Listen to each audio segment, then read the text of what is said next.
안녕하세요. 금남일입니다. 이번에 제가 출간을 준비하고 있습니다. 뜬금없이 웬 책이냐라고 말씀하실 수도 있는데 한동안 책에 굉장히 심취해서 많은 책을 읽었던 경험들이 좀 있었습니다. 뒤에 보시는 책들은 코로나 팬데믹 기간 동안 약 5년간 읽었던 책들입니다. 그래서 제가 운영하고 있는 공유 오피스에 편안하게 보실 수 있도록 그동안 읽었던 책들을 자유롭게 좀 비치를 했거든요. 그런 경험들을 바탕으로 이번에 책을 출간하기로 마음을 먹었고 오는 6월에 첫 책이 출간이 됩니다. 책은 잔잔한 호수에 돌을 하나 던지는 것과 같다 라고 표현을 합니다. 책을 통해서 읽었던 하나의 글귀나 문구들이 내 가슴에 파도가 돼서 요동을 치는 하나의 계기가 될 수는 있거든요. 그런데 이내 2, 3일이 지나면 그 파도는 사라집니다. 그렇기 때문에 꾸준하게 독서를 하면서 파도를 일으켜 주는 게 모티베이션을 만들 수 있는 좋은 계기라고 생각을 하거든요. 그래서 저도 500권 정도의 책을 꾸준하게 읽으면서 책에 대한 이해도도 많이 생겼고 주변 사람들에게 좋은 책을 많이 추천해 주기도 했었습니다. 제가 지금까지 책을 읽으면서 감명 깊었던 책들 몇 권을 소개를 좀 해드리고, 흔히 여행은 서서 하는 독서고 독서는 앉아서 하는 여행이다 문구가 생각이 나는데요. 가보지 못한 곳, 절대 만날 수 없는 사람들을 책을 통해서 그 사람의 생각들을 이해를 하고 또 다른 문화를 경험하게 되는 그러한 것들이 책이 주는 소중한 경험과 감동이라고 생각을 하거든요. 최근에 아무리 디지털이 발달을 했다고 하더라도 지류의 책들이 주는 특유의 냄새, 책을 넘기면서 느끼는 아날로그의 감성은 디지털보다는 때로는 좀 더 좋다, 이런 생각이 듭니다. 제가 그동안 읽으면서 삶의 모티브가 되는 책들이 몇 가지가 있었는데, 첫 번째는 김장하 선생님이 쓰신 줬으면 그만이지 라는 책입니다. 제가 오늘 소개를 좀 시켜드리고 싶었는데 책이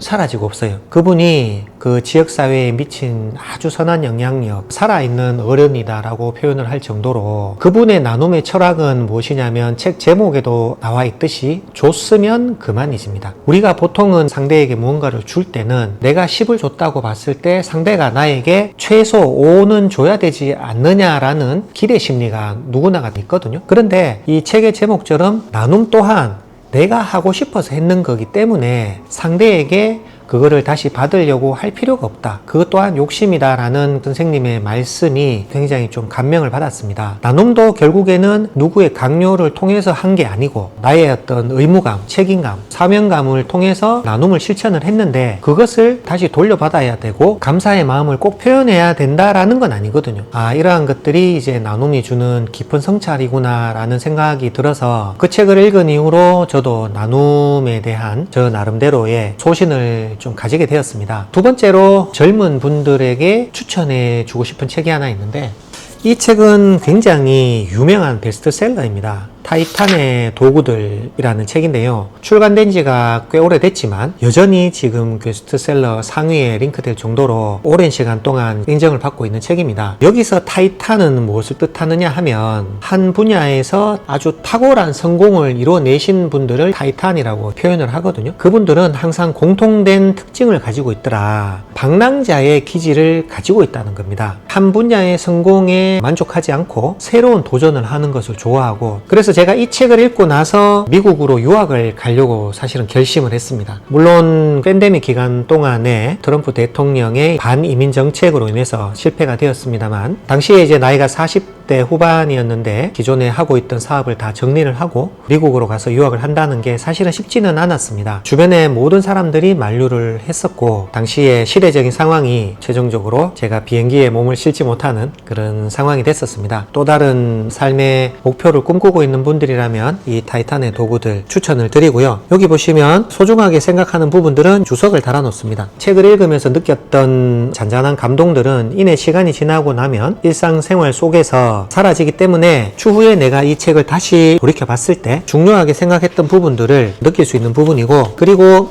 이 카네기의 인간관계론이라는 책입니다. 현대인들이 사람들과의 관계 속에서 사랑을 하기도 하고 시기, 질투, 성취, 좌절하기도 하는데 그 모든 관계들이 결국에는 인간관계 속에서 나타납니다. 어떻게 하면 내가 가져가고 있는 이 인간관계를 효과적으로 가져갈 수 있는지, 그러한 부분들과 사업체를 가지고 계시는 오너분들이라면 어떻게 하면 직원들이 최선의 협력을 통해서 최고의 성과를 만들어내느냐, 거기에 관련된 내용들까지 나와 있는 책이거든요. 인간관계를 현재 고민하고 있는 분이나 더 나은 인간관계를 생각하는 분들에게는 꼭 읽어야 되는, 저는 이 책을 사실은 한 10번 정도는 읽었을 정도로 아주 좋은 책입니다. 인간관계론과 행복론, 스피치 앤 커뮤니케이션이라는 또 다른 섹션으로 책들이 많이 나와 있습니다. 이 책을 혹시 안 읽어보신 분이라면 꼭 한번 읽어보시라 추천을 드리거든요.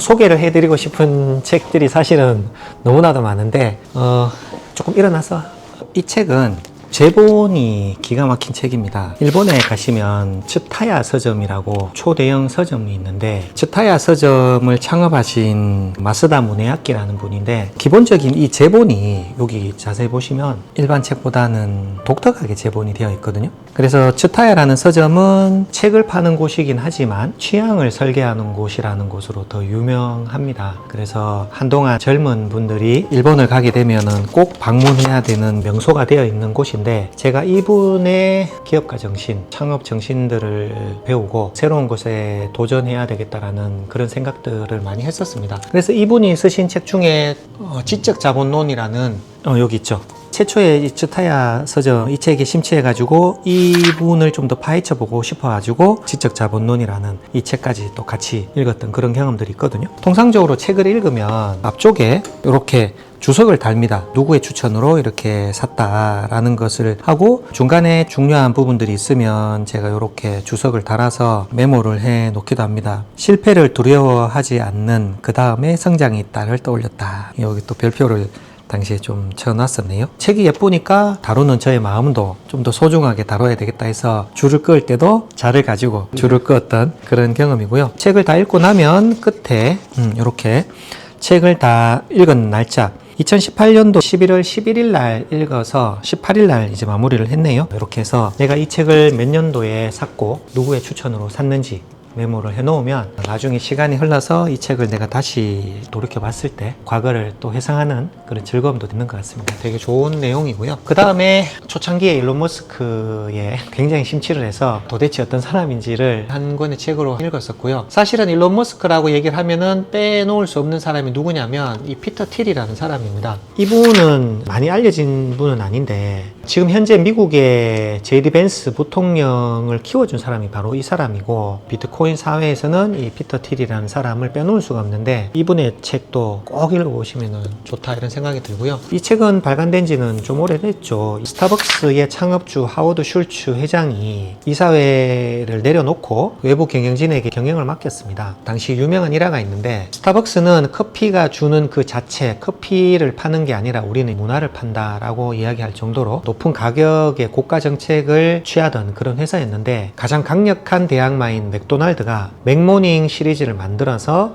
아침 커피를 1,000원에 판매를 하는 그런 시기가 있었거든요. 그렇다 보니까 스타벅스의 경영진들이 맥도날드 가서 맥모닝과 함께 커피를 마시는 것을 보면서 우리도 거기에 대한 대안을 만들어야 되지 않느냐라고 해서 스타벅스가 조식 메뉴를 만들거든요. 그러면서 오히려 스타벅스의 주가가 쭉 빠집니다. 이때 당시에 하워드 슐츠 회장이 다시 경영에 복귀를 하면서 위기에 빠진 스타벅스를 다시 살려내는 그런 내용이거든요. 굉장히 재밌습니다. 이런 책들은 세계를 이끌어 나가는, 문화를 창시하는 그런 CEO들의 생각과 위기를 어떤 식으로 헤쳐나가는지를 한 권의 책을 통해서 우리가 알아나갈 수 있는 아주 좋은 계기가 되는 거니까 여러분들께 말씀을 드리는 거고, 이 파일은 제가 지난 한 5년간 영어 공부를 학원에 가서 공부했던 파일들입니다. 매일 하루에 한 장씩 이러한 이슈들을 원어민들과 함께 토론도 하기도 하고 공부를 했던 그런 내용들입니다. 요거는 이제 미국 비자를 받기 위해서 당시에 필요했던 서류들이고, 대학교 성적 증명서도 영문으로 제출이 됐던 거고요. 주얼리 사업을 오랫동안 하다 보니 해마다 제가 홍콩 페어에 참석을 했을 때 언어의 장벽을 통해서 현지에 있는 바이어들하고 소통이 안 되는 걸 느끼면서 언어의 장벽을 깨야 되겠다라고 해서 2018년도부터 영어 공부를 시작을 했었거든요. 아무래도 유튜브를 통해서 금과 은에 대한 인사이트를 전달을 해야 되는데, 저는 사실 경제 전문가는 아닙니다. 오랜 시간 동안 금을 다뤘던 사람인데 금값을 미래를 예측을 하고 금의 미래를 생각을 하면 경제를 연결을 시키지 않을 수가 없더라고요. 그래서 현재 지금 금과 가장 밀접하게 연관성을 가지고 있는 것이 미국의 달러인데, 기축통화국인 미국이 어떠한 방식으로 지금 현재 위기를 탈출해 나갈 건지 금값과 은값의 미래를 전망하는데 도움이 되는 부분이기 때문에 제가 최근에 읽고 있는 책들이거든요. 달러 이후의 질서라는 것과, 그리고 이제 이 책은 킹달러. 이 저자는